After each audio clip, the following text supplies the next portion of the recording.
This week we have a spooky Swapcast with Encounters Down Under. Anthony invited Grub and I back on to Encounters Down Under the day before Halloween, and we sat down and I spoke about Halloween, and then we shared some spooky stories and some experiences that we've had over the years. I've shared some of those stories before, however, I definitely shared more than I thought I would in this episode. And look, these were just my experiences and my perceptions at the time. And look, the world of the unseen, there is so much more that there is unseen than there is that is seen. I think it was Carl Sagan that said, the fact that science and spirituality are deemed separate does a disservice to them both. Now, Anthony put some interesting effects on the background of this podcast that I only just realised. Now, they're pretty cool, and I appreciate his work, and thank him very much for the file. So this is a bit of a light-hearted, spooky episode, and I figured the day after the last blood moon was not a bad time to release it. That's it out of me. We're going to go back. So the song that I've been using is actually Loomis, and the song is called Detoxify, and we're going to run with that song again, because I think it's poignant if you focus in on the lyrics. It's a funky beat. Thanks very much, everyone. Please look after yourselves. Please be kind, be cool, stay disciplined, and we'll talk soon. Cheers.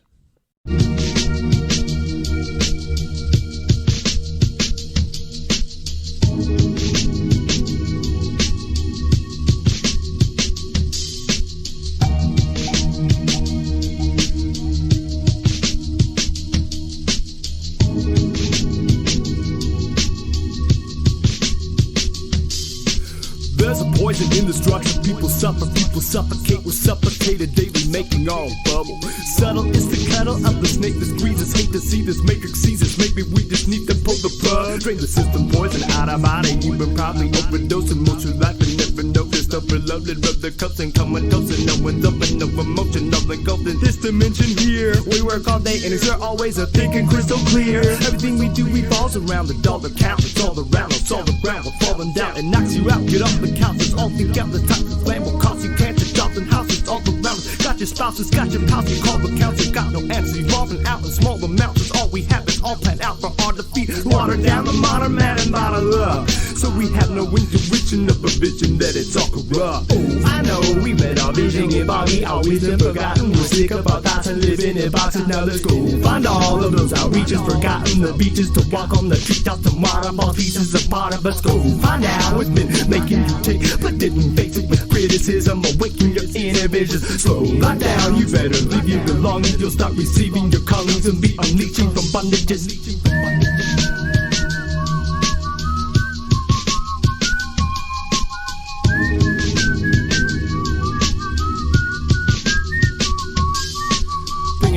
Draining it out, every day is about a way to get out. Our minds are polluted, find a solution, life illusion. Portrayed every day in our face, we do what they say, they use us away. Pollution and take, conducing our brains, we choose to escape, to do what they make, You wear it on your face, I can see the burden on your shoulders heavy. And it's getting unrelenting, you're frowning from how hard the world strains you. When stress is depresses, confess, it's just a system that's a hope that puts you in scenarios you never chose. It's not your fault that every known element in your life is in control. Everything but not your soul, so this can be some therapy, some psychedelic clarity. Don't fight between polarities, go where it will not go. Slide between the barricades, it's nice to be aware of things. It's kinda like some kerosene, lighten up the world. It's a poisonous system, you didn't invent this prison. So who'd you be when it's all out? Everything you think needs to go now. Defeat the people that hold down you from beating you, blow out your brain cloud. Become new and escape now, take Route 86, escape now. Gotta lay down everything you learned, everything you know, everything they ever told you. Drain the poison from your soul, bringing it out, draining it out. Every day is about a way to get out. Our minds are polluted, find a solution, life illusion. Portrayed every day in our face, we do they say. The uses away, pollution and take, inducing our brains. We choose to escape, do what they make, do what they make. People beyond. People beyond. Waking up to the people we need to be. 2004. Beat by Cumulus.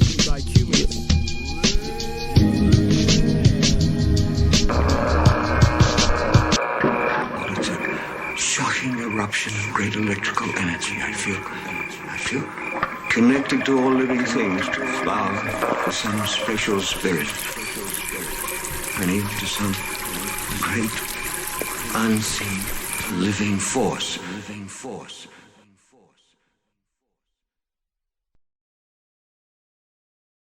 Greetings, mortals, and welcome to the spooky edition of Encounters Down Under, where I'm joined by Triffin and Grub, who share their bone-chilling experiences and give a little lesson on Halloween history.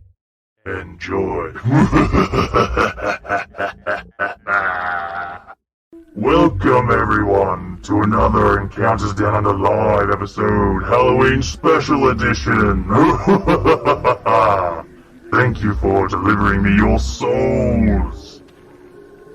Anyway, sorry for the delay, but we should begin this show.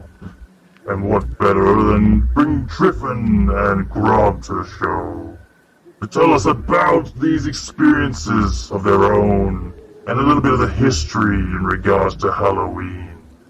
So boys, welcome to the show. Mate, that is the spookiest welcome I've ever gotten onto any show, I must say. And you didn't tell me we were doing... I would have done a costume too, man. You know what I mean? I could have pulled something together. My apology. But I appreciate it. That's okay, mate. That's okay. But Halloween, All Saints Day, Samhain, Dia dos Muertos. There's many, many, many interpretations of Halloween. And there's some interesting research because Halloween as a festival, as a celebration of the dead, as a honouring of the flame, as a celebration of things that have passed, actually happens all over the globe and has happened all over the globe for about, I would say, around 12,800 years. Now that's giving away why I think we celebrate Halloween. Because what you boys don't understand is, you might understand, and some of the listeners might understand, is that right now, as we sit and record this, we are currently spinning through the Torrid media stream. Now, the Torrid media stream, we pass through that twice a year, in June and July, and then October and into November. Like right now, the Torrid media stream is roughly 30,000 kilometres wide. We orbit at roughly 2,000 kilometres plus a day, which means it takes us about 15 days to get through the Torrid media stream. Now, back in the day, Graham Hancock used to say that twice a year we walk across a 6-lane highway with a blindfold on and hope there's not a truck coming the other direction. Now, what does this have to do with Halloween? What is Halloween? It is honouring the dead. It is honouring the flame. It is honouring the stars. There's stories, indigenous cultures and stories about the hair from the skies and the fire from the sky in these old stories. Now, 12,800 years ago, the world ended in a cataclysm that we can't even begin to understand. And the civilization that was before then, I believe, and so do many others, it was the megalithic civilization that we see evidence of all over the planet. Because not only is the celebration happen all over the planet, but one of the 4 points that these megalithic sites are aligned to is this period of time in the year. Now, there is again, with these Halloween stories or these Day of the Dead, there is many stories, right? It's the oncoming of winter. It's the last big harvest before winter. Things are dying, right? Honouring the dead. However, there's an interpretation, in places that still really hang on to the Day of the Dead, like in South America, is they really do a big thing about it. North Korea, South Korea, China, name a continent, okay? In the Northern Hemisphere, the pagan traditions celebrated as well.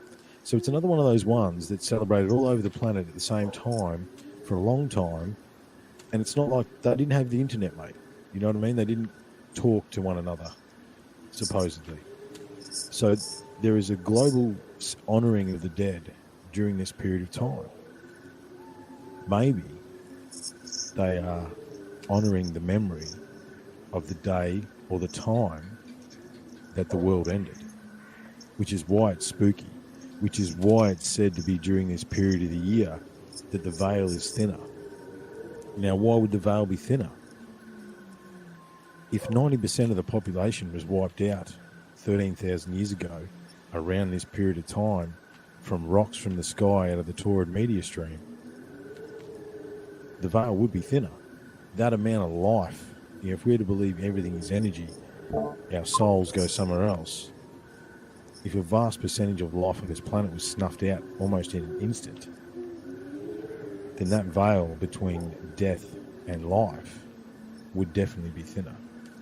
However, I think Halloween, and look, this is not just some esoteric research. There's anthropology studies into this. There's proper in-depth research that's been done into this topic, where Halloween is potentially us celebrating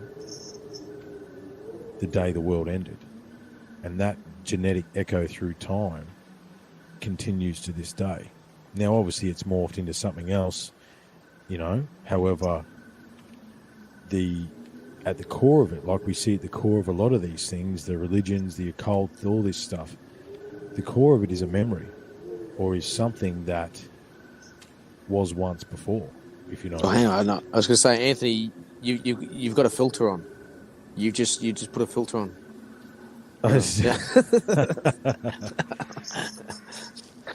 So yeah, that is. Oh, sorry. The Grim Reaper was here earlier. He came to collect our soul. But yeah, that is, when we talk about Halloween, that is potentially what Halloween actually is. It's us remembering the last time the world ended. Yeah, for sure. And look, I just want to touch on, people in Australia, they go and carry on and go, oh, no, we don't celebrate Halloween down here because it's un-Australian. It's all being commercialised by America and blah, blah, blah. It's all American tradition and blah, blah, blah. And it's like, well, hang on, no. It's a lot deeper than that. It's like, Halloween is celebrated, like you're saying, like, all worldwide, There's a lot more to it. And yeah, sure, America has commercialised it. But you tell me what person in Australia doesn't celebrate an American commercialised event, Look at Easter and Christmas, Valentine's Day. All these sort of little seasons, holiday seasons and stuff like that, where it's all been commercialised by America. So you tell me, you don't celebrate these days because it's not an Australian tradition. Well, okay, have that for an example. All of them are now. Well, Christmas was about giving gifts. That is, there's a bit of it. Gifts were given at Christmas, but they were given to the tree to honour the tree spirits. There's in the pagan understanding of that. Yeah, there is another one actually. The where kind of state police came from was because of the celebration of Christmas. So it was crazy. Like, it was basically those 5 days was the 365 days. Those 5 days were just given, and that's why it became the 12 days of Christmas. And you would go crazy. They were godless days, and they would all get shit-faced. And basically, the church were like, we need to bring this back to the church. And so they started to really bring the celebration back into the church, which removed all that. And then they actually made like a security force to actually go around during that time to stop people from going crazy. And that was then instituted and became the police force. Thank Christmas celebration for that.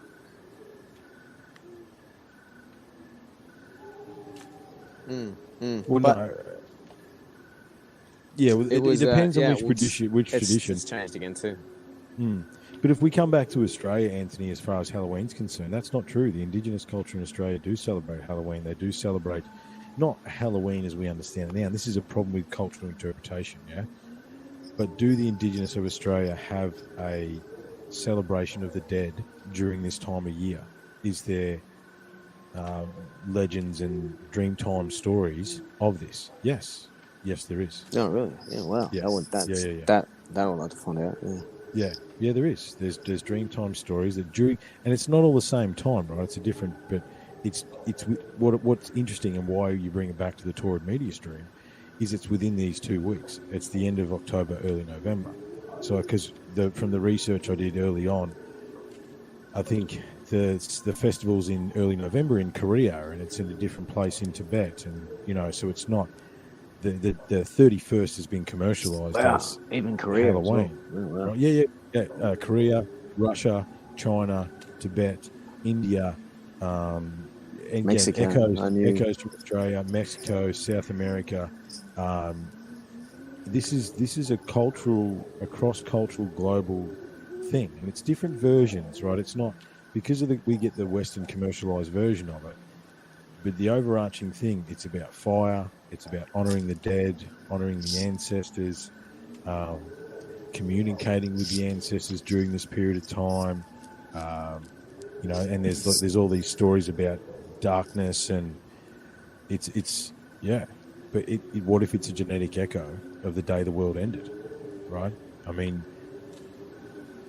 it actually the research on it makes a lot of sense. And again, go to Ireland. Ireland had the same idea. So yeah, Samhain or Samhain in Ireland. Yeah, yep, yeah. So all through Europe as well. Yep. And it was the idea of their souls being captured. So it was kind of they even there's all these old black and white, like the old photos from the 1800s. They used to dress up with like potato sacks on, and it was to look scary, so their soul would not be taken, as if they were thinking that they were going to be taken. Yeah, and I think that's the Samhain idea, but the actual dressing up came from there, wasn't it? The actual absolutely. But also the key is who takes them, right? There's these stories of the gods and the goddesses. Sweeping broom. Right? Yeah. Sweeping broom. There's hair references. And the thing about hair references as far as medias and stuff is that they call them like angel hair, right? So it's like if you imagine a massive meteor stream plowing into the atmosphere, what does it look like? It looks like strands of hair. And the goddess of death with her long hair comes down and takes your soul, right? You know what I mean? Like, okay, yeah. I mean, there's more of this mythological stuff that does translate into, it becomes story. However, I think, especially with these traditions that have survived, I mean, you can go into Christmas. Christmas is very interesting. You can go into Easter as well, because, I mean, Easter and Christmas are just the summer and the winter solstice. Okay, that's all they are. And it's the church that adapted those celebrations in the Northern Hemisphere. However, it's just the opposite down here, right? So it's the winter and the summer solstice for us, the opposite, because we're on the... Yeah, we're going into... we're in the bottom side of the planet, right? We're on the other side, other part of the cycle. The horses are following. There is total reverses with things. That's interesting, because if you think of like breeding with different animals and things like that, that's the time now. This is that late spring. And there's other layers to this as well. Out, race and stuff like that. Oh, we've got the races, the Melbourne Cup coming up too. Yeah, it comes on Tuesday. So we've got the time while the crops are growing. You've got to go out and do all the other shit, prep up for that harvest. So in the meantime, you've got that time to have races. Yeah, well, the summer solstice is a massive celebration, right? I mean, if you layer that over the Aussie Christmas, right? How we celebrate Christmas.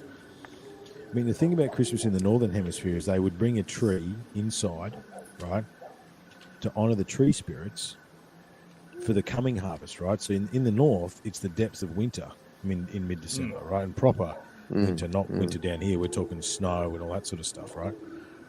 And basically the winter solstice would be the last great celebration because it's the shortest day of the year. After that, the days start to get longer. The sun starts coming out. We start planting. So basically the celebration of Christmas was you come together with family. They pool together whatever resources they have left to have one big celebration to honour the tree spirits and honour the earth and honour the cycle. So the coming harvest would be fruitful. And in order to honour the tree, they would bring a fir tree. And I wish old mate, the Dutch guy, was in here because he'd probably elaborate much more on this. The fir tree, and they would actually decorate the tree, right? And they would leave gifts. Evergreen tree, yeah. Yeah, they would leave gifts under the tree to honour the tree spirits. But there would be an element of feasting and gift giving. And the tree is true. One of the only times you can use a 5-pointed star in the Abrahamic faith is during Christmas. You can put a 5-pointed star on a Christmas tree. all other times of the year, the 5-pointed star represents the pinnacle, obviously. And, that's considered a occultist satanic symbol when it's really just... Is Venus... Sorry to interrupt. Can you guys find out if this is the time that Venus comes up, or is that out of sync? Is another cycle that maybe when this was around, did Venus come up at summer or midwinter? No, it's sort of sure. be out of sync in itself there with the rotations of the cycle where Venus It's would come every into 7-year cycle or something.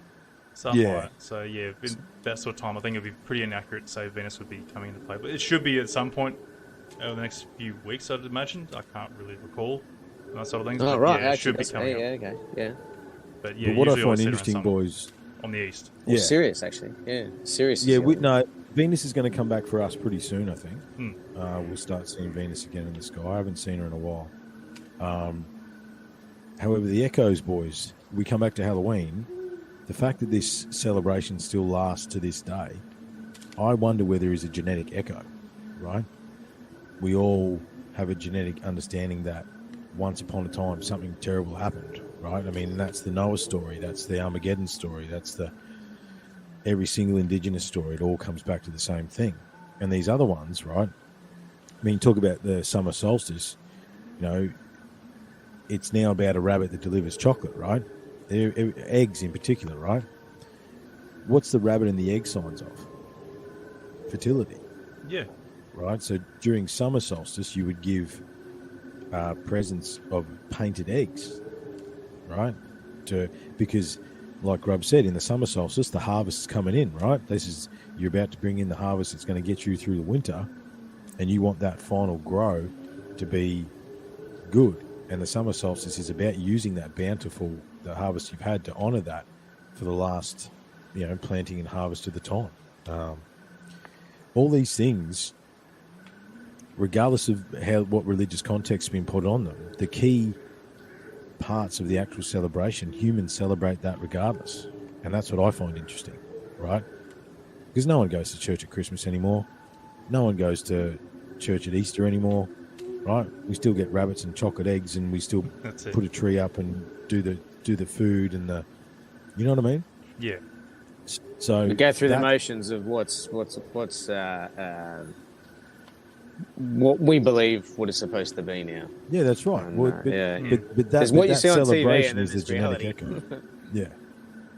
But I mean, for the genetic thing, because it was such an extreme event, if people did starve and it did reduce the population, then there would be a shift in an adaptation to certain food sources and scarcity during that period, which would leave a real genetic imprint of that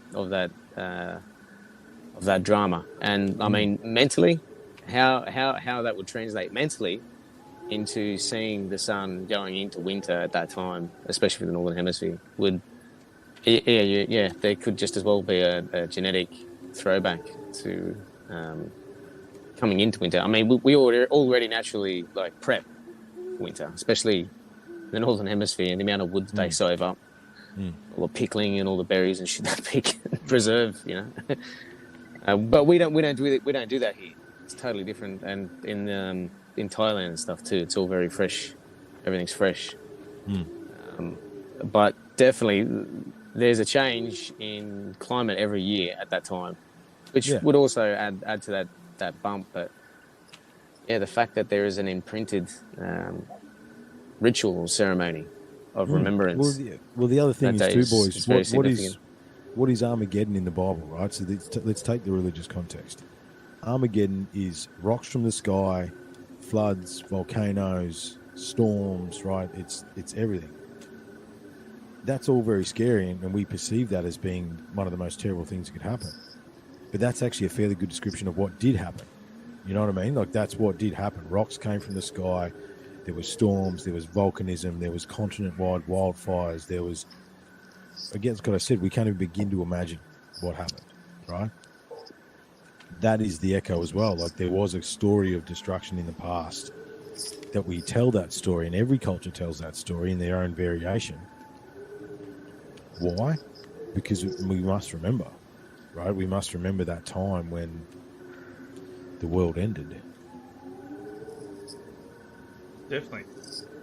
So look, I'm gonna try and point out to everyone there, like who's listening here. You guys can join the show as well. Just hit that link that's in the description there, and you'll get onto the show here. We'll get you in when we can, and obviously we're gonna start talking about our spooky stories and experiences there. And obviously that's the whole idea of the show is like get a bit of a creepy, spooky vibe to it. So I guess we'll go and jump into that, boys. Who wants to go and start with this spooky or scary story before one of our listeners wants to jump in and join in? Go on, Grub. Go on, Grub. Give a Yowie story. My first experience. I was about 7 years old. We were down in Bungonia Caves in kind of southern Blue Mountains. Probably about 2.5 hours out of Sydney. And there's some great caves there too. One of them was used as a cathedral by the settlers.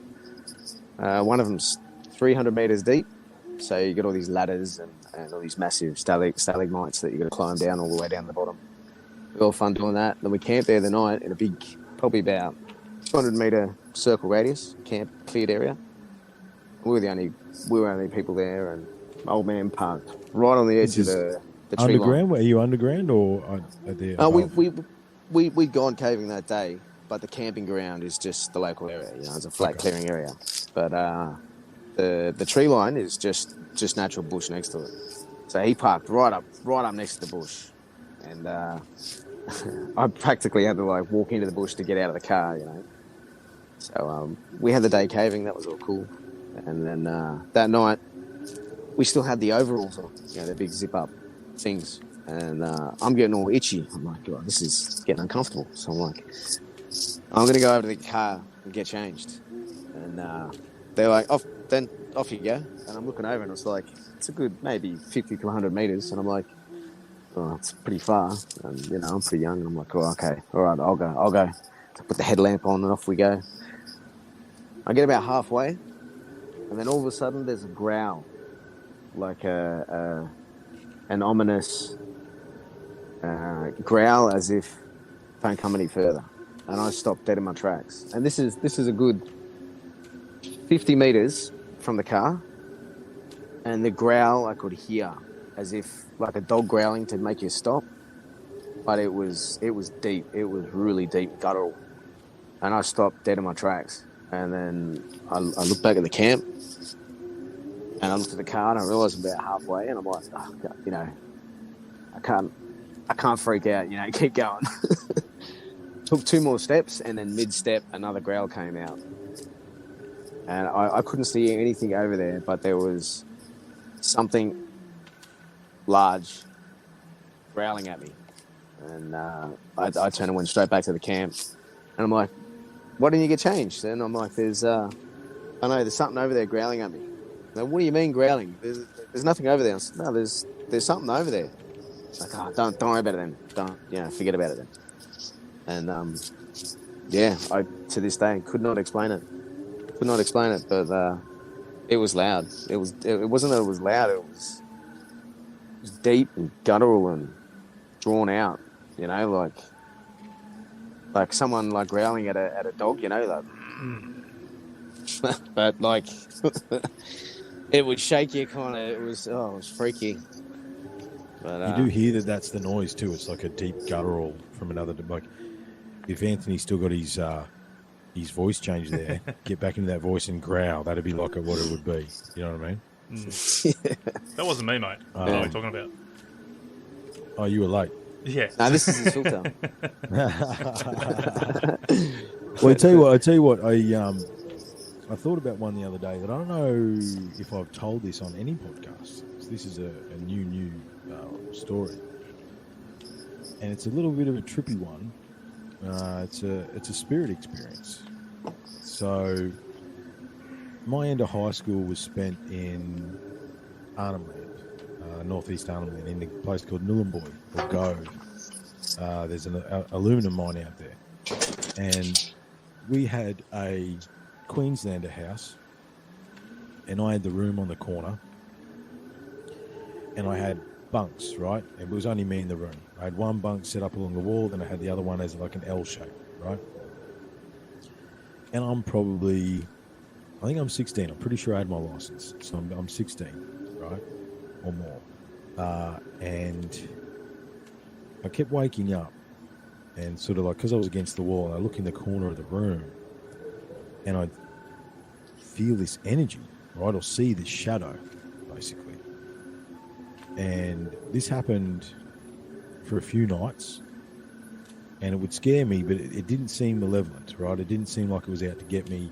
It seemed like it was hiding, right? It seemed like it felt to me like it was a young female presence, and it was sort of like curled up in a ball in the corner, looking to hide.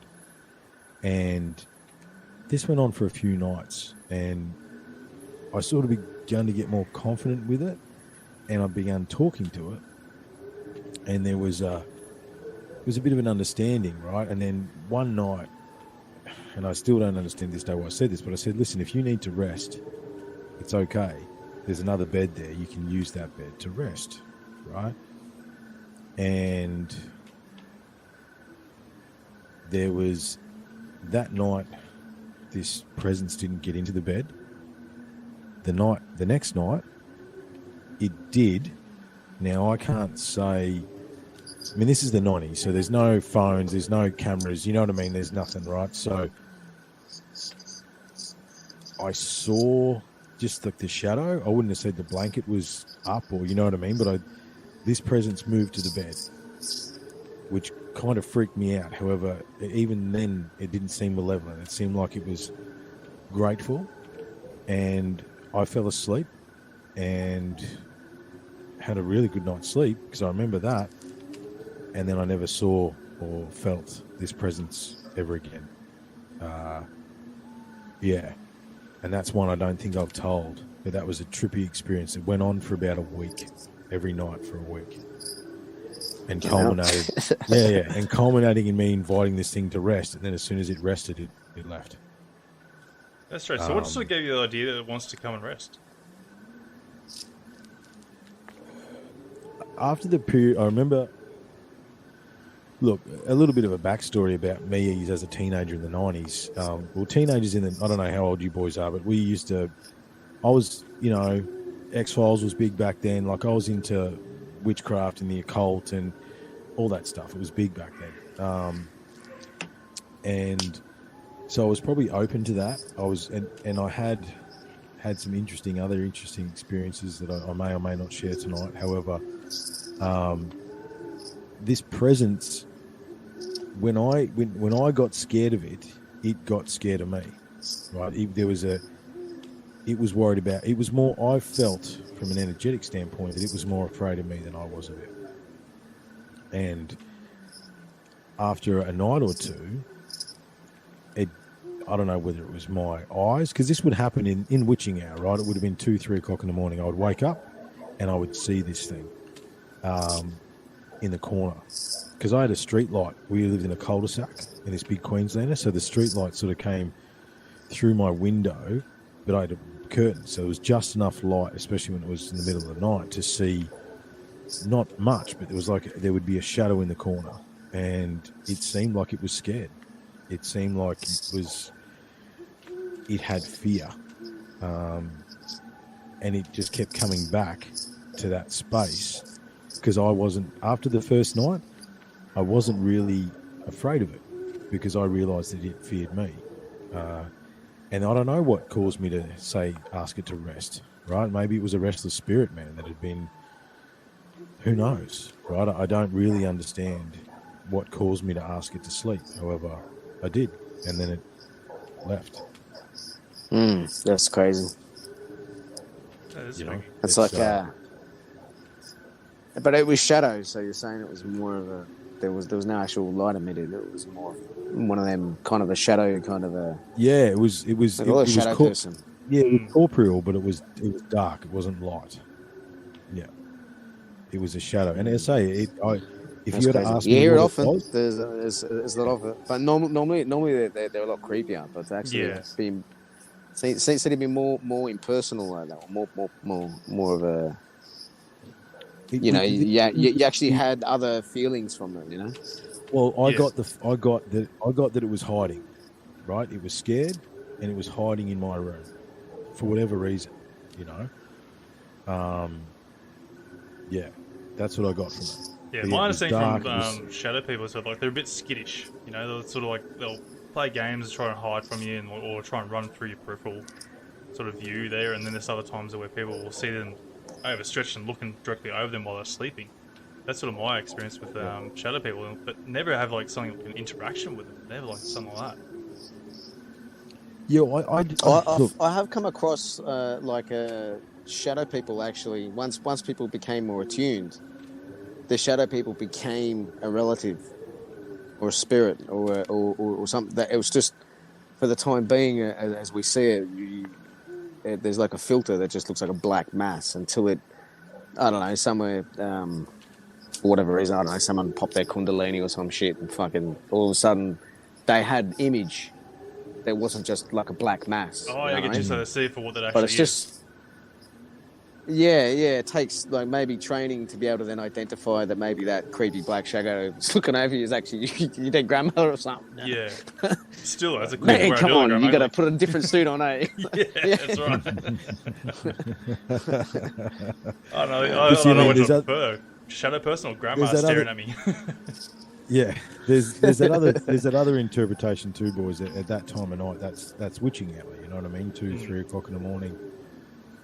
That's when, you know, whichever side of the planet you're on, that's when the veil is thinnest because it's the depth of night. You know, all sorts of weird stuff happens at 2-3 o'clock in the morning. I had another ghost story actually. I just remembered as well. So a bit younger this time, sort of 12, 13, somewhere now. I used to live in Ballarat in Victoria, and back then. And one of my good mates, his older brother, Craig, bit of a loose unit, old Craig, and, you know, was on the wrong side of the track, if you know what I mean. And he loved riding his motorbike, right? He had a KX125 from memory, and there was a track that used to run beside the creek where I grew up in Brown Hill. And the thing is, it was a single track, and bikes used to ride both directions. And anyway, this day, he went for a ride. But some of the odd things about this day is that he actually told his mum that he loved her. He told everyone, actually. Like he did some weird stuff that morning that people were a little bit like, it wasn't him, you know what I mean? He was a brash teenage kid on the wrong side of the law. However, before he went for a ride this day, he expressed gratitude and love for most of the people in his life for some reason. Comes to pass that he's going this way, another bike's going that way. This bike basically jumps over him, and basically the front wheel takes his helmet off, and the engine block basically takes his head off. Okay, that's what happened. So anyway, his younger brother Steve was a really good friend of mine, and I just happened to be at Steve's house that day. We were just messing around, you know what I mean? And when this happened, Steve asked if I could stay with him that night, you know what I mean? Like, he was a bit upset. Obviously, his brother had just died. And I was on the floor on a mattress, and it must have been about that time, witching hour, right? I woke up, and for all money, I saw Steve and Craig having a conversation on the bed, right? Craig was sitting up there and talking to Steve, because we knew Craig, and also Steve's was his stepbrother. And I remember watching it for, I don't know, 20 seconds or something, and then going, this isn't for me. And I just went straight back to sleep. However, yeah, woke up to see, and Steve said the next day that Craig come and visited him. And I'm like, whoa, that's It's set the reality. yeah. Right, because I was, you know, it's a time of grief. I'm not going to say anything like that. You know, was your dead brother here last night? You know what I mean? But he volunteered that information the next morning. Yeah, that was a weird one.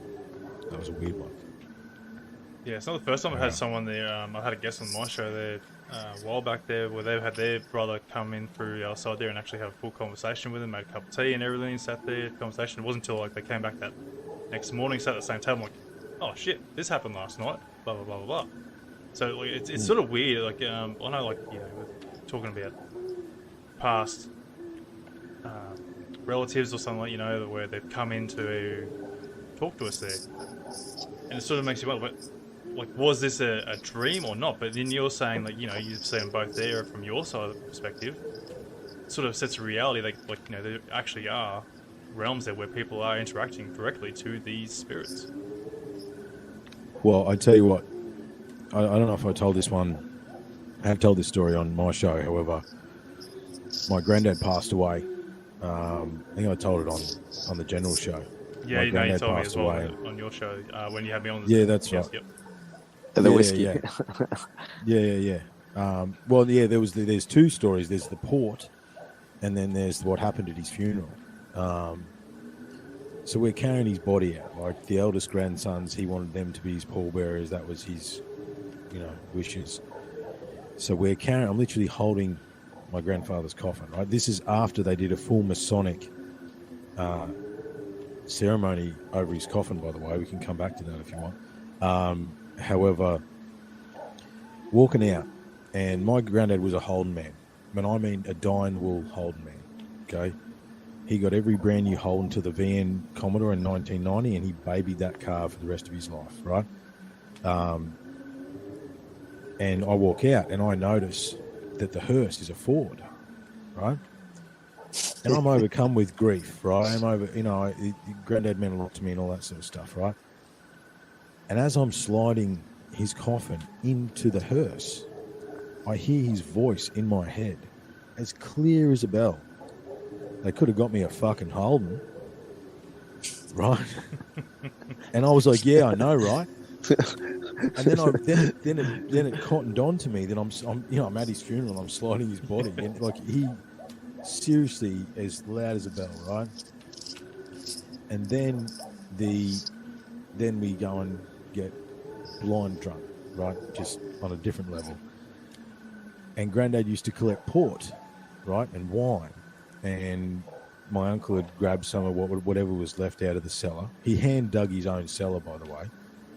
Just got bored one day and got under the house with a shovel and started digging, right? No joke. Yeah. And dug this wicked little cellar. Right? You right, mate? I've got no cellar. I don't know what you're talking about. I've got no UFO. I don't know what you're talking about. That's a dungeon. Yeah. Sassy, get back in there. Yeah, there's no spinning pool of mercury underneath your shirt. So yeah, as we start celebrating, the uncle brings out the best bottle of port that Granddad had, right? Now, not only when we pour the cups is there one extra cup randomly, there's also only enough port for everybody and then one extra, right? So synchronicities, you know what I mean? Anyway, we all agreed that one was obviously for Granddad. And we put it up on the thing around the fire and we go back to drinking. An hour or so later, someone starts getting a bit pissed because who drank Granddad's port? The port's gone. The cup's there, but the port's gone. And then everyone started to get a bit titchy because like, who did that? And then it became clear that nobody did that. And then a bit of a hush over the wake, you know what I mean? That realisation that, maybe Granddad had a drink, you know what I mean? Like, Yeah. That's cool. And I think some of my uncle and my cousins had different interactions through that day, not dissimilar to my own, like whether it be feelings or energy or just something odd happening, you know what I mean? Yeah, I think the veil is thinner, And the other thing about Granddad is he was a 3rd degree Mason, so he knew stuff that we didn't know about life and death and these sorts of things. So did that give him a surer foot to act from, I was just thinking that. That's one of their missions, is to successfully take their knowledge to the next world, Yeah. and then bring it back and remember who you are. Mm-hmm. That's one of the actual alchemic principles that they were trying to enshrine, or at least accomplish, which apparently the yogis were doing this 70,000 years ago. Yeah. So This is just but back to the gods. it's intrinsic. Yeah. Yeah. And that's also after they did a full Masonic passing through to the next realm ceremony over his coffin with a hand basket that looks like the handbag that's in every single, the mystery handbag that's in all the carvings and stuff. There was the square of loincloth, and I think it was the fir tree, it was the acacia. They did a full ceremony, and they mumbled to each other. They didn't actually speak the words aloud to the group. However, they did. And again, I was pretty upset at that point in time, but I didn't fail to. I'm like, I know you're upset, but you got to register the details of the Masonic funeral stuff. You know what I mean? Yeah, well, it may have been something similar to the idea of Isis and Horus, because that original obelisk was made out of cedar. And the cedar was supposed to be Osiris's missing phallus that they couldn't find. That she had to reattach to be able to come and bear Horus. And they're supposed to be the sons of Horus or something. So there's a lot of that from back then. And even then, they're supposed to be, back to Halloween, they were the survivors of that cataclysm. Yes, of that cataclysm. Yeah, absolutely. Yeah, they were part of the and they were rebuilding worshipping bull. Yeah. They were big bull worships. And the other thing about Taurus, is that Taurid meteor stream, the meteoroids or the asteroids, or that is a former comet that we pass through, comes out of the Taurus, right? Comes out where those rocks come from is out of the astrological sign of Taurus, and on the shoulder of the bull is what? The Pleiades, right? Which you might remember from some of our earlier episodes, is part of the grand creation story of Homo sapiens sapien as well. Is back to creepy stories, man. Go on. Yeah, what else you got, Grub? Here we go. I had a friend of mine. They they all went camping with my little brother, and they were out at Nunes. If you know the back of the Blue Mountains, it's a big area called Nunes near the Zigzag Railway, and it's huge, big plateau, big sandstone plateau with some gullies and stuff, and some old sandstone eroded stuff, out in the middle of nowhere, right? They decided to go out full driving, so they had to use full drives to get at where they're at. They got smashed, they got shit faced, they camped, and they all had the separate tents. And one of them, they all heard him making love with someone. Oh. And then footsteps walk away. And the next morning, everyone's just like, what? And then they just went back to sleep. And next morning they woke up and they go, what was that? They go, oh, it's just some woman just came into his tent. And they did their business. She shut up, left out in the middle of nowhere. Wow. So it was a real person though. I don't think it was a shadow person, but So where did she come from? no idea. Where did she go? Out the fucking middle of nowhere, man. It's just some woman walked in, just out of nowhere, and just walked straight into his tent. You know, he's the Yeti. We all call him the Yeti from Ball Mountain, right? So he's yeah. That's different. And how did he tell that story that this chick just came in and whatever and left? Yep, and bear witness. Everyone else had to bear witness because they were fucking sitting in the tents next to him. And they're just like, well, like who is that? What the fuck? Like, and they're all talking. They all hear each other. They're all doing. He's doing his business anyway, right? And then she just disappeared, never to be seen again. Oh wow. So and he's the Yowie, or was that some extraterrestrial being that just wanted to come and collect some seed, and then where are we going with this, man? Like, I don't. It's fucking, I've heard crazier.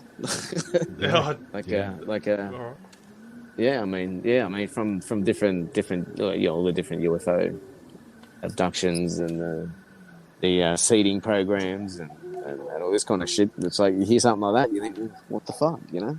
Yeah, it's not really scary in my opinion. I think it's really much more a good time, you know. It's, I think the creepiest Until part is you not look on knowing Google who it Maps was, and you're but like, bro, that's a good 30 kilometers from anything, you know. Yeah. At least, yeah. Totally scrub, nothing. And she just wanted in and wanted out. Probably during the witching hour as well. Right? Yeah, right in the middle of the night. Yeah. some would consider that a good woman, you know.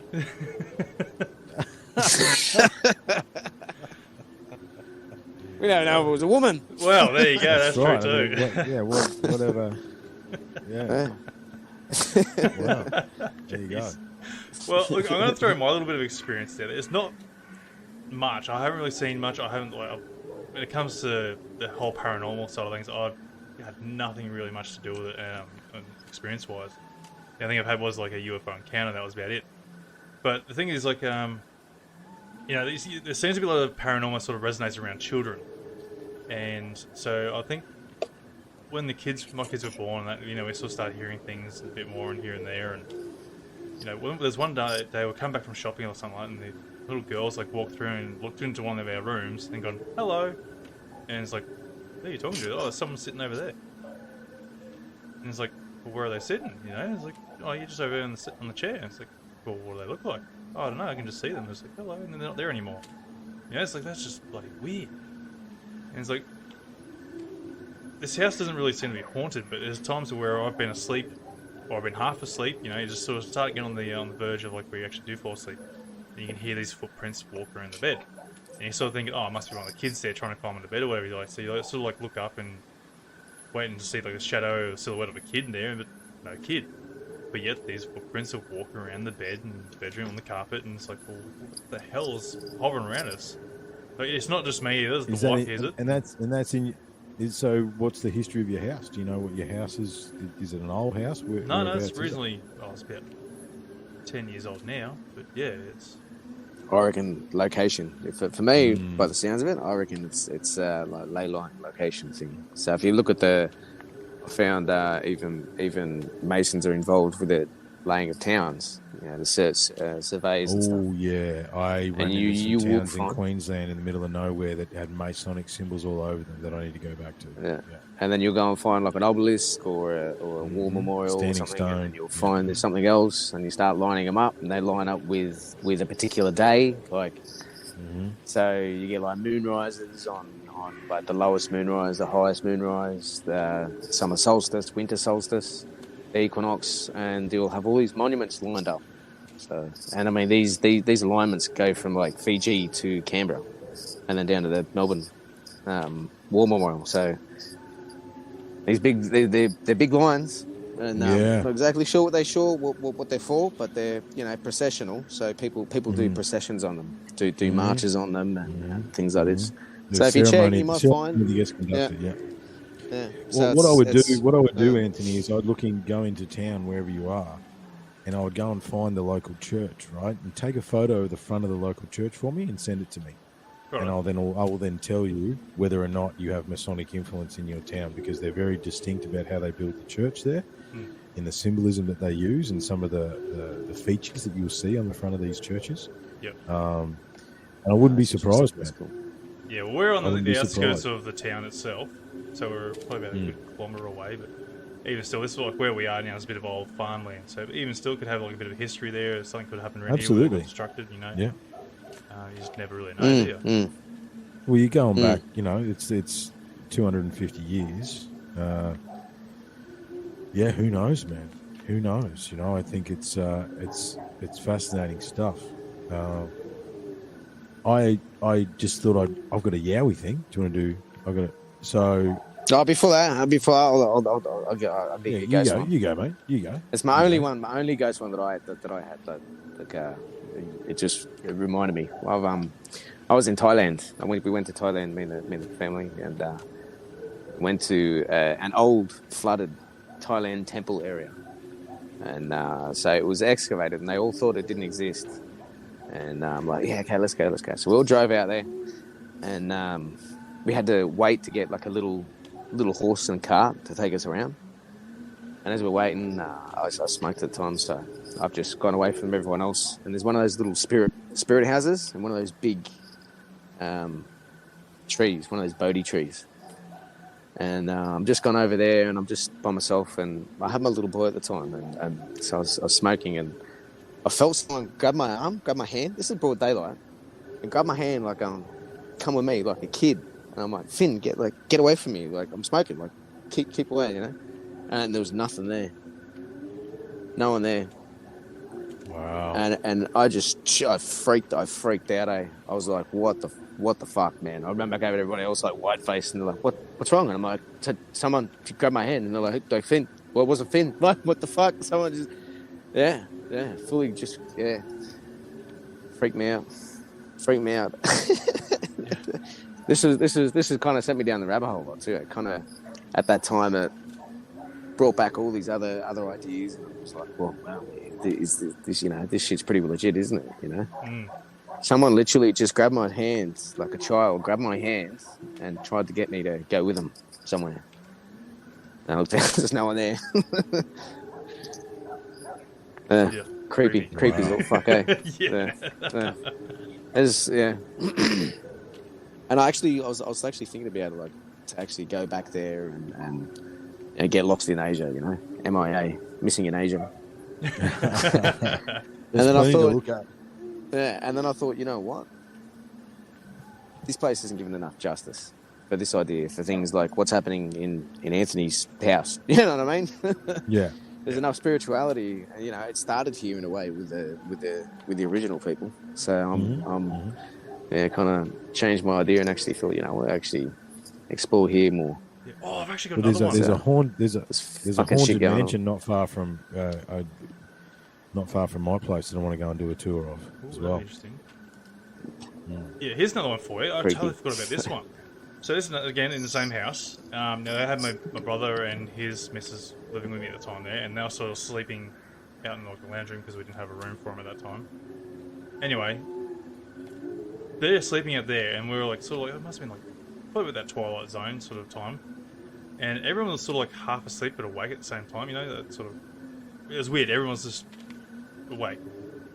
Anyway, next thing we hear is big massive slap, like as if someone's getting their hand just slapping against the tiles, and just echoed through the whole house, and everyone's like, wow, just silent, like, you know, nothing. Then they're like, okay, that was weird, didn't think too much of it, went back to sleep, got up next morning, spoke about it, and go, do you guys hear that big massive slap on the tiles? And like, yeah, what the hell was that? That was like right next to us. It's like, yeah, well, I was hoping you guys could tell us what it was because you guys were out there. And they're like, we got no idea. It just scared the shit out of us because we were just laying there. We were sort of half awake, and I was like, why are we all half awake? Yeah, you know? right. It's like, this is weird. Like, someone's just sort of woken us up somehow for this specific reason to go and slap against the tile for whatever reason. And it's like, what the hell was that? Because like we couldn't even think wet, of like what a it wet was. sound, or Well, I don't know. was it like a wet, heavy towel, or was it no, like someone just slapping the wall with their hand, or like a skin on tile, or skin on tile is a massive slap, you know, with all their might, and just echoed, resonated throughout the whole household. It's like, holy shit! Ooh.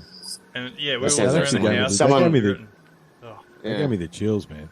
That's how someone getting killed on the tiles and getting swung onto the tiles, you know? Yeah. Or you got a goddamn freaking portal in your house and things are just like getting slapped into the wall. Put this wall here. Fuck. Bang. Well, I mean, you hear about some of those stories out of Skinwalker and stuff like that, that you'd be in this semi-conscious state and some weird stuff would go down where you weren't kind of asleep. You weren't quite awake. I agree with that. Yeah, you become like a transmitter for it or something. Yeah. You're passing through that veil, man. You're passing through the veil. Fuck yeah! Sleeping, right? That's what you're doing, right? You're passing into the next realm, whatever that realm is, that frequency, that vibration. Whilst this was all sort of happening, I was sort of like, I was trying to do like not like a meditation, but I was sort of trying to change my vibration, my frequency in a sense to try and open myself up more into like sort of trying to invite whatever this thing is around, to sort of try and get an idea of what is going around. But then I started getting like a bit of a negative energy in myself, and I started getting frustrated. Yeah, you gotta angry, look. Yeah, and don't.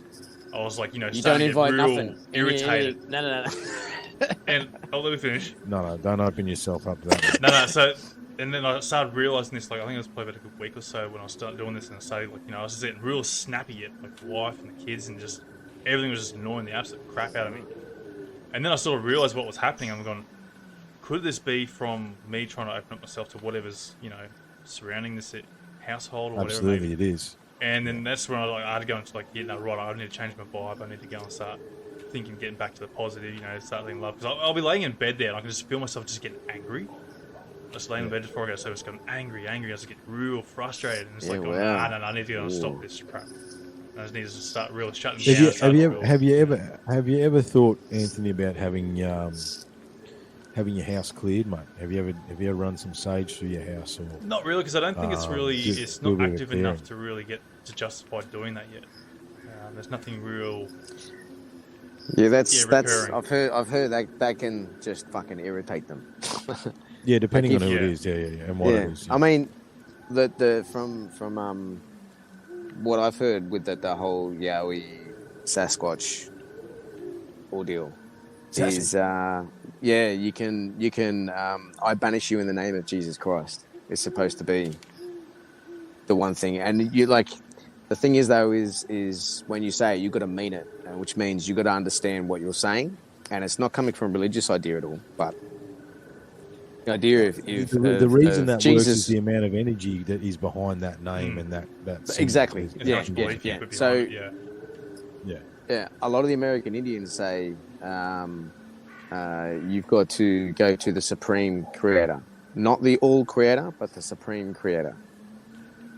There's a difference in the two of them. So if you say I banish you in the name of, or I rebuke you in the name of the Supreme Creator, they will also adhere to that and respect that. So it doesn't. It's got nothing to do with religion, but it's like you said, it's your understanding of what that means, and that's like even me saying that the Supreme Creator is higher than say the All Creator, because the All Creator was created by the Supreme Creator. It's an American Indian idea with this, so it's I can't say exactly where, but my idea of them saying this with the Sabe or the Sasquatch, or even any of the other forest elementals or say fairies or demons or anything like this, they all very much respect this order, and that they do have their order, which is the same as here, which is you can always hear the Catholics say it with the as bound here on earth as it is in heaven, when they make new laws within the church.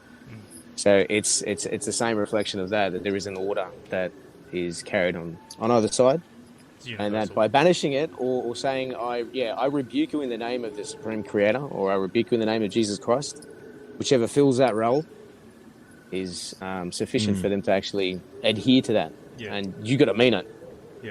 So that's one of those things I sort of didn't really understand a while ago, because this is my biggest hate towards religion. Like people will go, oh yeah, God is real and does all this stuff and blah blah blah blah blah, and when you hear it from a paranormal aspect, people will be there shit scared of some sort of weird creature or beast, and next minute they go, oh God save me please, Jesus Christ, blah blah blah blah blah, praying, and the next minute these demons go away or whatever. And then my argument was, what about when you have someone who's literally got a gun pointed to their head, or some poor kids getting trafficked and raped, or just something there where something awful's happening. This person's praying to God on all their might and going, please save me, I don't want to die or something. But yet nothing happens from God's side of things. And it's like, how can you trust and believe in a religion when they can't even save that person, but they can go and save someone from a bloody spirit or a demon that's possessing their house or whatever? And that's where I called out the bullshit with religion. That's what I hated against them. This almighty power is supposed to save you, but can't save you from, reality. And that sort of things. There's always polarity, man. There's always the dark and the light, Like I've known plenty of heavily religious people, and they have someone close die to them, and they try and pray it away, and it doesn't work, and that normally causes a bit of a mental break in those people, because it's like you're trying to channel the They Almighty. have to justify it. Yeah, you know, it's an odd one, man. Would you want to go? Do you want to go down a cryptid track? Yeah, quickly, let's go. I've got a little bit of time. The missus is already starting to get at me. Yeah, So, sorry. let's get into it. Yeah, Triffin's got one. Yeah, no, her Triffin's on this. Okay, let's have a look here. Can I? Do you have a good history here in Australia? Yeah, Recorded I was history. trying to- Here we go. That's what I want to do. Okay. Can you put that up on the screen, fine sir, please? So this is a camping trip. This is a mate of mine went for a bit of an explore, and he found this.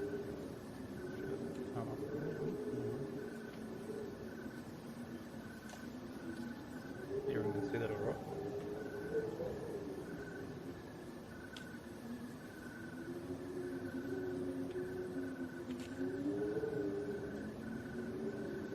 That's a good pace then, isn't it? Yeah, that's about a good metre step.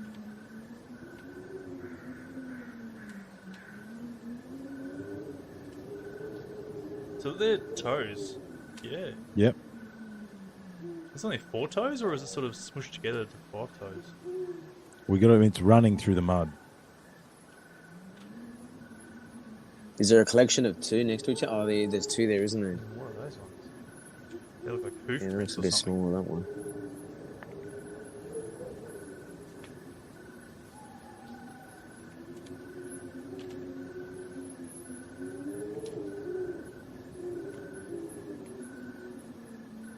I would like to have a look at the other ones there in front of me a bit further on to get a better idea of the actual footprint, because that to me looks like as if they're on their like tippy toe sort of. If you get what I mean, like they're running on their toes. Something's run through I there. mean, they're stride if it was something like it was a... Is there 2 there at the top? Is there 2 next to each Yeah. other? Like, Yeah, you know, it's a dog like, will have 2 footprints next to each other, and then another pace. You know, Yeah, no. they'll have the 2 and then 1 and then 2 and then 1 kind of. I've like got a some grouping. other photos there. I just found that video.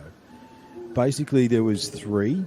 It looked like something had run through there, because where we were, the massive floods in Queensland, the water was almost up to where that was. Right, it was hell wet there for a long time, and it looked like something with paws ran through that area, right? And there has been the classic black cat sightings out that way as well.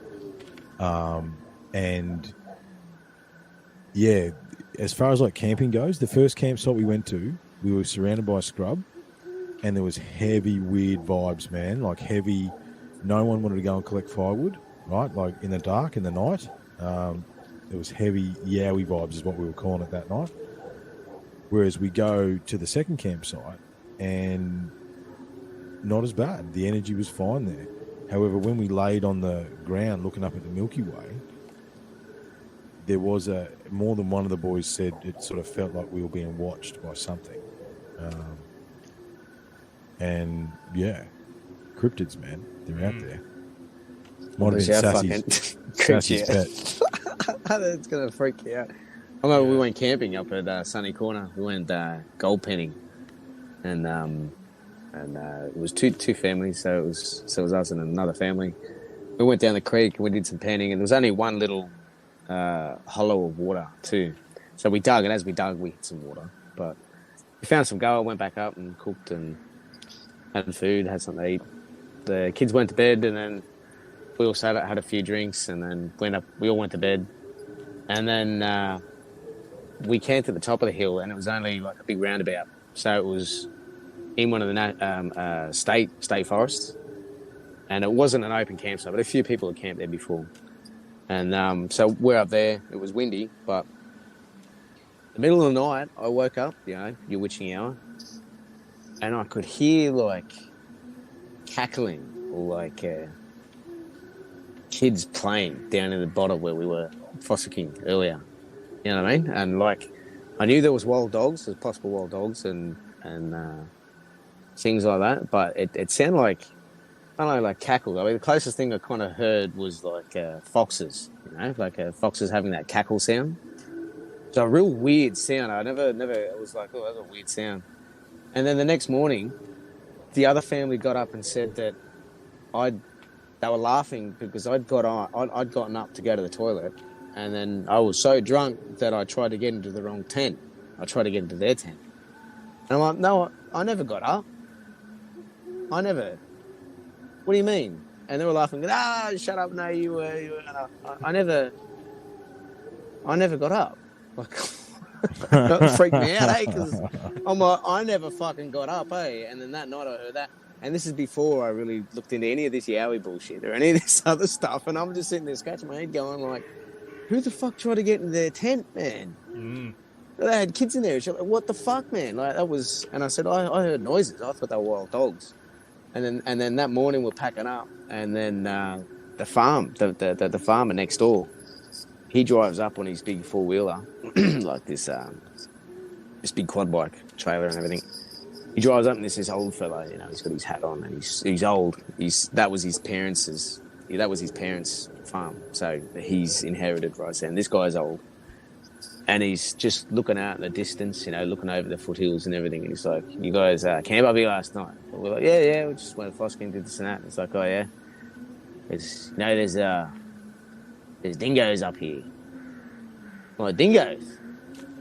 Fucking what? Dingoes? I thought wild dogs, because the state mined fire and everything that flushed a lot of the wild dogs out from around those areas. So he's going, yep, dingoes. I've seen them dragging sheep down into the bush down there and this and that. I'm thinking, oh, well, fuck, maybe that's what it was, you know? And then I got home, and then after this Yowie stuff, I looked up and going, dingoes in sunny corner area, or, you know, Shuon River area. I looked up, I couldn't find anything.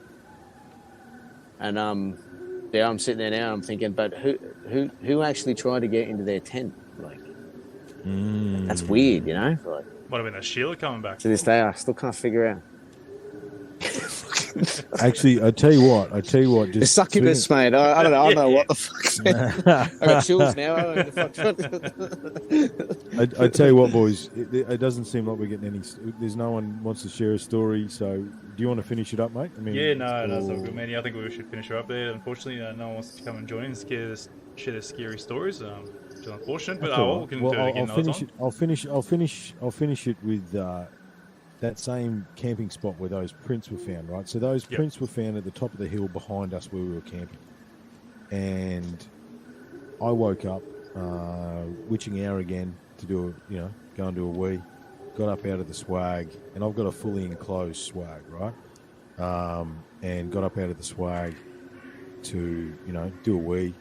And, I was sort of a bit awake, you know what I mean? We'd gone to bed pretty early that night, and I thought, I'll just, I might sit up in, outside the swag and have a smoke and, just enjoy the stars or whatever, And like the alarm bells in your head, right? It was like, no, you're not. You get back in that swag and you zip it up right now, like right now. And I did, right? And a period of time was that later, your voice, you think?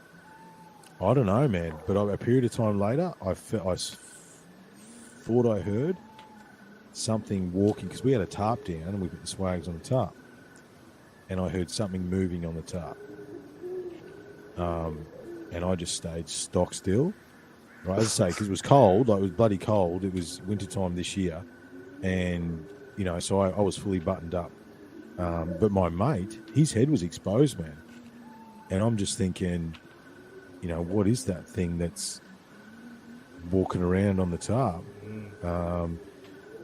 He didn't flinch. Nothing happened. But yeah, there was just like, it was immediate too. It was like, I when you get the smokes out, start rolling one. I was like, nah, you button this up right now. Button up, zip everything up. And yeah, within 5 minutes of me doing that, I heard movement. So who knows, man? Maybe the black cat lives up there. You know what I mean? Like, I've heard of some of the Yowie stories where someone's on a tent, they wake up and they freak out and they're like, there's fucking something looking. And then all of a sudden the fucking thing starts pissing on the tent. Oh no! Yeah, fucking some crazy stories there, like kind of weird shit like that. And the other one is that the thing was there the whole fucking time watching you. Yeah. You know what I mean? And it's actually put that idea into your head, and then you're just like, I'm gonna go to bed, and then you go in there, and then that was it, just stepping away, not coming up. You know? Oh, fuck that. Yeah. Jeez. Freaky. Well, guys, if anyone's going to come on quickly, Or even if it was a big cat or not. Come on and share their experiences. I'd love to get you on there to go and share your spooky stories, because I know someone's got to have something out there quickly before you end the show. So just quickly, one I was going to bring up, have you guys ever dabbled in the Ouija boards? Oh, yeah. Yeah. No, stay well clear. Nah. Yeah, no, Never have. No, definitely. Oh, yeah, man. Yeah. Yeah. Oh, look, I could tell you a Ouija board experience, but there's a few things that interact with it. Do I share this one? Well, hopefully give you a bit of time there to go to Yark, so someone can come and sneak on in. Well, you're and go creating into a those poltergeist. stories, so- I'll give you the idea that they actually create a poltergeist within you or in that room, and unless you close it, it's going to stay open. So you could even do the same thing to a photo, turn a photo into a Ouija board, and create that as a type of poltergeist. So look, listen, I'll tell the story. There's a few caveats that need to be taken into account, right? So I used to like I was a bit of an enigma in high school, boys. I made the first grade footy team, but I also did all the plays as well. You know what I mean? Why did I do all the plays? All the chicks did all the plays, man. Are you serious, right? We all get changed in the same room. I'm not silly, man. A set of stories for another totally different podcast. Anyway, long story short, we had our after party. Now, we're at this weird house at the after party. Now, this time during my high school period may or may not have coincided with the time that I first smoked weed and got the proper effects of that. Just that needs to be said, okay? And anyway, I'm wandering around, maybe a little bit under the weather, if you know what I mean, boys. And I walked into this room, and some of the girls and a couple of guys from the play that we were doing were around a Ouija board. And there was a shadow over the room, okay? And I sat down to just observe. I didn't join, I didn't touch the thing. But it was doing some weird things. Like this thing was writing something very quickly. And I don't even remember now whether, I know someone was trying to write the letters down, but I don't remember whether or not anyone did. And this is where it gets weird, okay? Now, this is just what I saw. So like I said, there was a shadow over the room. And there, you know, when you talk like this, actually what's interesting, layer it onto what Anthony said about the half awake, that trance-like state, right? I was not part of the Ouija board, but I was in the room. And from my perception, okay, and I know this is going to sound crazy, but like this dark shadow thing formed like a cloud on the ceiling, right? And it was like full Hollywood stuff, man. And this cloud started spinning, right? And then this thing came up from the Ouija board into the cloud, right? And it was cold and it was dark and it was not good, man. Whatever was going on was not cool. And manifesting. Oh yeah, potential energy man. and shit. I don't even know, man. Like, but then it was like this green thing, this glowing thing went into this cloud, and it was dark. It was weird stuff, man. And then I grabbed the Ouija board and basically just grabbed it and threw it against the wall. And then almost immediately the room changed, right? Because I wouldn't have said there was a light on, but when everything came back around, there was a light on in the room, right? But I remember walking in there and it was dark, right? And then everybody sort of came out of this trance-like state, and I tried to approach people about, what just happened in here, right? I know what I came in and what I saw, but I'm, you know what I mean? Like, what Spinning just out, happened in what here, the right? fuck? And none of them, and I remember this, none of them acknowledged what happened, right? Which is why I have those caveats in there. You know, was I super high and seeing things, man? Maybe. However, everyone was a bit weirded out after that, right? Like they'd experienced something, but no one wanted to talk about it. No one mentioned the Ouija board, right? It was an odd thing. And I don't know how to, like, from my memory and my perception, that's what happened. And I don't know. I don't know, man. Right? I can't. Fucking gnarly. I don't know. Right? And none of the people there acknowledged what happened. None of them, they all sort of just, they were in that trance-like state, and I watched them sort of wake up, you know what I mean? And sort of look around. They felt they felt like that they were violated, and they don't actually want to talk about it. You know no, what I mean? they didn't, whatever happened, they didn't want to we mention just it. fucked up. Yeah. They've got they this would've- understanding that, yeah. Whatever happened, that collective consciousness that they were generating was not good, and no one wanted to acknowledge it after the fact.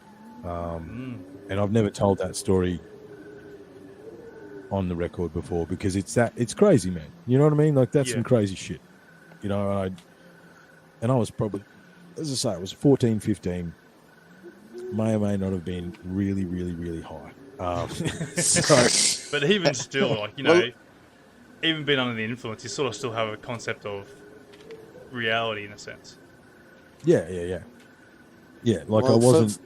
For me, this is a lot of the reason why I've been going down this, you know, these rabbit holes. Is I want to know how to, like what we were talking about earlier today, about the positive aspects of these things, and what do we do about it? And for me, is things like knowing that there's you can say things like, "I rebuke you in the name of Jesus Christ," if you've been baptized. If you haven't, the Supreme Creator. I mean, even I would use Jesus Christ. I haven't been baptized, but I understand that it was a conscious wave across all of Earth. There's other things you can use from a clearing sense. Look, I've already said enough weird stuff tonight. I have cleared many houses. I've cleared many houses before, and I could tell you some stories about that maybe that's for another day. And there's another thing you can do, and it's very similar to what you're saying, Grub, is that you use the violet flame. You can use golden source energy, because everything's energy, man. You can create an energy. You talk to grid, them as well, you know. Right? Absolutely, yeah. If they're conscious, you talk to them and say, "Look, you know, I tell you what." You don't want to invite them in like Anthony was doing before. There's a very different thing in showing them the respect for their nature, for what they are. If they're an elemental way, you know, they're perfect for what they are. You know, they're like angels in that way. If you're clearing you a show house, respect. absolutely. If you're clearing a house and you find something and it tries to fight you or whatever it is, right? You do talk to it. So listen, I've got no issues with you existing. However, you can't exist here anymore. Okay, this house is not your domain. It's time for you to go. And they either choose to go of their own volition, or you can sweep them through with golden light or violet flame, or there's a number of different things. Sage does work, but yeah, Grub is also right. Depending on the power of the element or the spirit of what you're actually dealing with, sage can piss them off. However, it's a good starting point. If it pisses them off, then at least you know where you are. You know what I mean? Yeah, definitely. It's true. I tell you what, you're making me remember all my spooky stories. I thought for all money, I saw a demon once. Okay, it was in the valley in Brisbane, 2006, 7, somewhere in there, right? And there's this old, you can't go there anymore, but there's this old underground, dodgy, old, dingy eatery. Like back in 07, it was dingy, right? And for whatever reason, we found ourselves down there getting a feed. I don't know what we were doing. It was me and a couple of friends. and this thing walked past, and as it walked past, it was almost like it froze time, and that's the only way I describe it. But it was full stereotypical, right? It had a wide brim hat, a long coat. It was bearded. Ooh, that's the one. It had sunglasses on, right? And it was muttering in what I can only say was, and you know what language, like that dark language, you know what I mean? I'm not even going to try and replicate it here now. But it was muttering in like Latin with, you know, again, if you started muttering Enoch, Latin. the language of Enoch or something. Yeah. If you muttered Latin through that voice thing you were doing earlier, you know what I mean? That's what it sounded like. Again, I don't know who you're talking about. Right? This wasn't... Yeah, I know.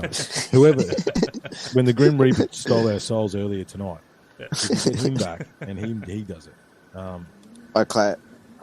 I say rape. This thing sat down like 2 or 3 tables from us, and I'm like, I knew it was there, and it was like no one around me knew it was there, right? And then I remember this thing looking at me, and I looked at it, and then as soon as it recognised that I could see it, it left, and then everything went back to normal. Right, but and this was probably a 15 to 20 second experience, but it like when it walked past me, the energy of this thing was just like death, man. You know what I mean? Like it was bad, like as malevolent of anything that I've ever felt. And yeah, but it was full stereotypical, you know. And I wonder then, did I manifest that vision of what it is? With all the X-Files and Angel and Buffy the Vampire Slayer, you know what I mean? Did I you know, Supernatural, did I manifest what it looked like through my own perception? I've thought that. That's the Hat Man. Yeah, it's the Hat Man. And like and then when you hear about it now and you're like, fuck, everybody apparently sees this motherfucking dude. Yeah. Yeah, man. Someone goes, what the fuck? Shadow Man's got like a costume closet. Like, what the fuck? Yeah. Yeah, and it was full stereotypical trench coat, beard, hat, glasses, and I'll never forget that. I'll never forget that experience. So that, like, I think that's the closest to true evil that I've ever been. Like, whatever that thing was darkness incarnate. It was, man, yeah. So you guys are you're digging out all my crazy fucking stories. This is good. I'm enjoying That's it. gnarly. Gnarly. You got to try to figure out what days they were. For like the astrological side of it. Well, it was winter. I know it was winter because I remember it was being cold. Right? It didn't. When I first saw this thing walking through the eatery, the fact that it had a jacket on I didn't register as that as being odd. Actually, I think we were in the eatery because it was cold and we wanted to get out of the rain and the cold in the valley. Is it still there? It's defunct now. I don't know whether it's still there. No, I'm too old to go to the valley now. Been there, done that, got the t-shirt. Do you sort of remember like how you were sort of feeling in that before you actually seen this guy or thing? Like, what was your sort of like your emotion? I remember it being a strange day, and I remember walking into that eatery going, "What the fuck is this place?" Right? I'd never seen it before, and I did go back there a few times after that experience just to look at it from a different perspective. It's this old dingy eatery in this shopping complex that was probably big in the 80s, and you know what I mean? Like it's old, 70s and 80s, and yeah, you had to go down at least one level, even 2 levels to get. So you're underground? You're underground, yeah. Oh, well, that's got something to do with it. Yeah. People say that. Yeah. And I remember it being an odd day. I remember it being a strange day. Like, what am I doing in the valley during the day? You know, when you go to the valley, you're in there during the night. You know what I mean? No one goes to the valley during the day. So what are we doing? I don't even remember why we were there. But I remember getting out of we wanted to go inside somewhere to get the feed. And one of the boys we were with said, "Oh, I know there's a weird eatery down here. We'll just go down in here." But I remember it being an odd, energetic day. And I remember looking around the eatery and feeling like it was an odd place. You know what I mean? Mm. Like there was no major chains in there, if you know what I mean. There was no Maccas. There was no. It was all weird, family done businesses. You know what I mean? Like there was the Chinese, and there wasn't many. Like the eatery wasn't full there either. Then you go on the underbelly version. Yeah, and it was just an odd experience, man. It was just a really odd experience that, as I say, and it was so cold and evil, and it honestly felt like. See, I mean, I've got stories about time as well that we can discuss. I fully think you can manipulate three-dimensional time. You've got to pay for it, right? There's a balance and a scale there. However, can you speed up or slow down time? Absolutely, you can, right? Time magic, even sex magic can be used for that. Yeah, absolutely. Well, this is the thing. When you're with the right woman, 10 minutes can feel like an hour and a half, depending on what you're doing. You know what I mean? Or vice versa. You slow time. 10 minutes. What's the secret? Time up.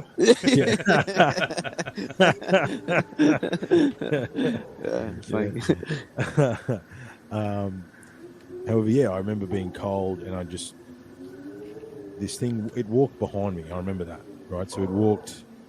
I sort of saw it coming in my peripheral, coming that way. And as it walked behind me, as I say, cold, dark, evil things, man. The muttering of the Latin, well, we know, in the language of Enoch, like thing I said, and then it sat down at a table, and I couldn't, it was one of the, it's like a train wreck, you can't look away, right? Because I knew that it was there.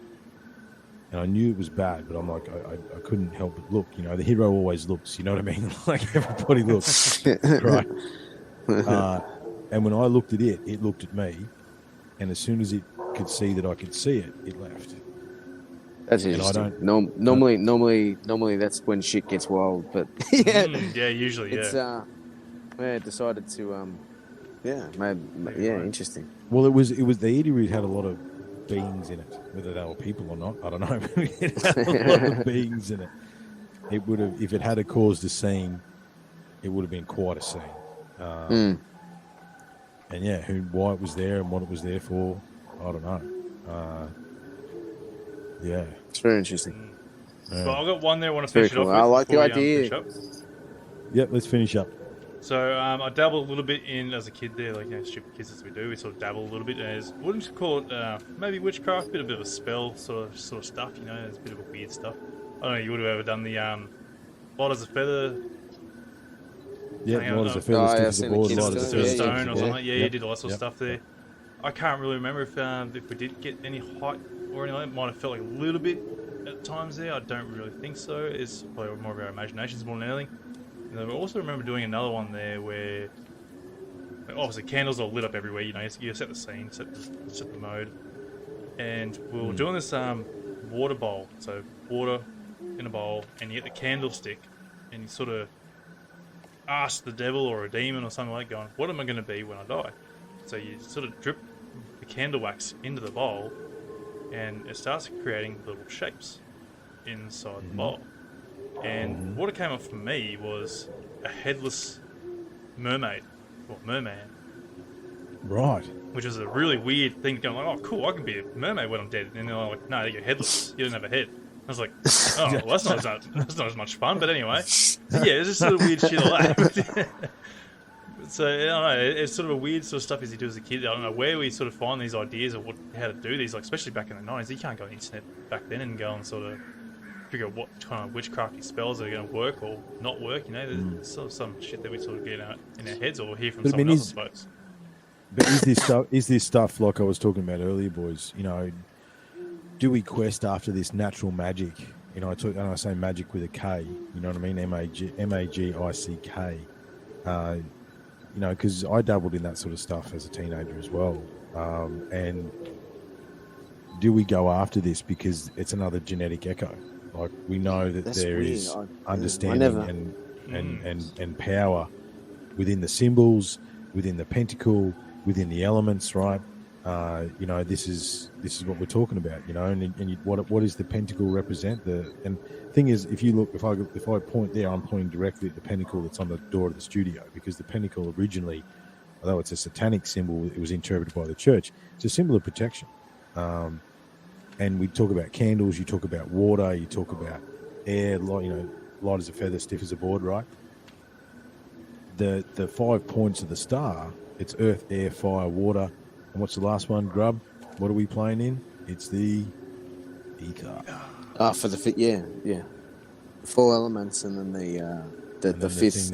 And then the thing that joins everything together, right? And, you know, maybe these stories and these spirits and all this sort of stuff, they're coming out of the ether, man. That's the thing that joins everything else together. Yeah, it's weird. Like, why do we chase that magic? You know? Mine was ancient Egyptian stuff. When I was a kid, one of the first books I picked up was this big photo book of Tutankhamun's artifacts. I remember being 4, 5, 6, 7, 8 years old, and I started painting, like drawing his death mask. You know, the Tutankhamun's death mask. Mm-hmm. Mm-hmm.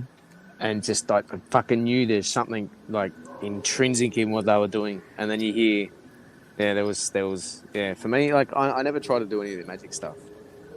It's kind of weird, but I always used to argue with my brother, who's that fucking astrophysicist now. He's masters and shit. and I argue with him still to this day, and I like look at a tree and explain a tree to him, and he's like, "Nah, it's the exact opposite for everything," you know. So I don't know, but I think, I mean, now kids are gonna be getting into crazier shit than Ouija boards. I mean, there's 10-year-olds coming up saying they've been doing it now, and but I mean, it's not as so much that, but now because of what we're doing, we need to be able to give explanation to our kids about why that is important. Yeah. You know, don't tell them not to do it, but say, when you do this, you actually, that's just a piece of cardboard and a plastic cup. The actual energy that's happening and manifesting is from you. Mm-hmm. You actually have those powers. Use them wisely, because otherwise you'll fuck up shit. Well, here's a funny story maybe to finish on, because it's about 8:30 now and we've all got kiddlywinks to sort out. Yep. However,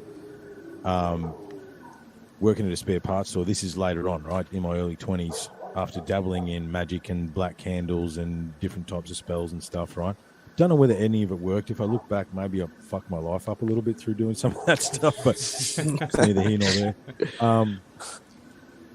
But just by chance, I'm going past the, so we had these big shelves. We put all the stock on for the delivery driver to deliver when they come on their rounds, right? So they go to all the workshops, yeah? And there's a plastic bag sitting on the shelf. And inside that plastic bag is black candles, there's red wax, there's parchment, I'm like, that's a dark spell kit, whatever that is, right? And this young girl who was the delivery driver at the time, I was really drawn to talk to her. I'm like, listen, do you actually know what you're doing with that stuff, right? Because and she goes, I'm using it for a love spell. And I'm like, Jesus Christ, don't fucking do that, okay? That is a bad idea, okay? I've got the lamb at home. Yeah, do not do that, okay? I actually ended up taking the stuff off her. I said, listen, I will buy this off you, but you can't. I don't think it's a good idea for you to have this stuff and to follow through with what you're doing now, because you have no idea what you're actually doing, you know? There's a reason we use the elements. There's a reason we use sacred geometry. There's a reason. You know, Randall Carlson the other day basically said that he'd done enough magic spells and testing of elements to say that it was real, and then he wouldn't say any more, the bastard, right? However, there's a reason that old magic continued on, that elemental magic, that symbolic magic that wound its way through. And again, he's wound through all the Masonic stuff, through all the churches and all this sort of stuff. You should see Like Angus and I are going to go into the cathedral in Brisbane City. It's amazing, but it's all Masonic. We're going to go in there with a triptych eye. We're going to go in there with a fucking eye Adelaide for symbolism, wouldn't it? Adelaide would be awesome for it. Yeah, Sydney's awesome for it as well. Sydney's awesome for it as well. The big cathedral. You're going to go to universities as well. Yeah. Yeah.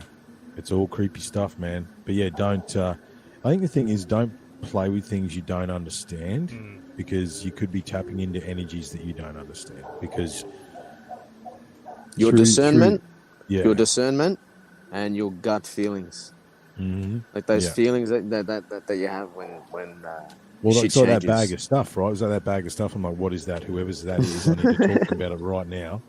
And yeah, she's like, oh, I'm going to do a love spell. I'm like, no, you're not. You're not doing that. No one's doing that. Well, the biggest thing I can sort of recommend boys. on that too is like if people are going to sort of dabble in, because people will try and dabble and stuff like that. But the biggest thing I can sort of offer as a bit of advice is don't drag people in with you. Do it all solely by yourself. Don't try and drag others in you to sort of try and help you out or anything like that. Because if something does go haywire, it's just you yourself that's got to go and suffer the consequences of shit going wrong, and not the other people who are innocent bystanders and that sort of nature. And remember that everything's energy too, right? And if you're trying to manipulate, well, let's take time for instance, right? Absolutely, you can speed up and slow down time. However, if you do that, and I may or may not know this from personal experience, if you manipulate time to a certain degree, you will pay for it, right? There is a balance in this universe. There is a dark, there is a light, there is a balance. And if you try and dabble in things that A, you don't understand, and B, you've got no business dabbling in, then the cost of that might be higher than you imagine. And you've got to be careful, real careful. Definitely. Well, boys, I think we'll finish it there, eh? And yeah, look, because it's fun sort of talking on this whole spooky, scary sort of side of things. It's really good. I like hearing these. I get that good little chilly vibe to it, you know. It's really good. I enjoy it. Well, you dragged some stuff out of me. You made me tell some stories that I wasn't. I'm hoping we can see that connection. How the extraterrestrial side is almost identical in what we're talking about tonight. You know? Yeah, paranormal, ET, I think they're all the sort of same. things, definitely. Yeah, paranormal, ET, spirits, demons, it's all the same. So it seems very, very that's the part that I'm trying to emphasize in all this, is because it's if we start looking at it all the same way, then we can actually start seeing patterns.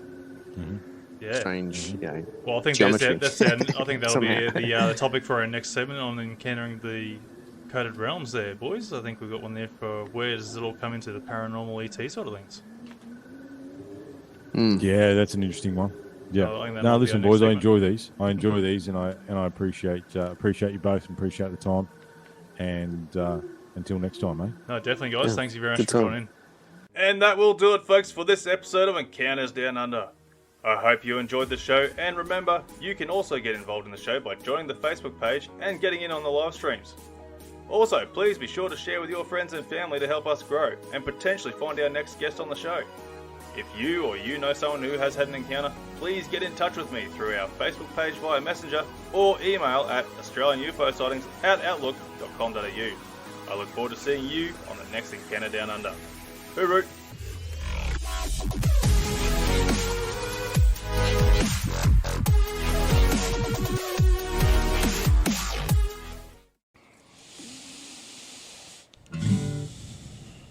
Just want to go again?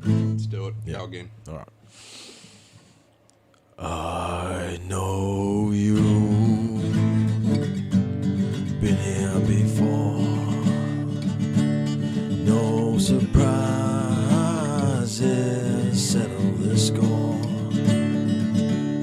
I know the darkness deep inside, reckless rage, poison pride. I know the anger, I know the pain, and I know the fear we do not name. And the one who comes to find me when my time is through, I know you, I know you.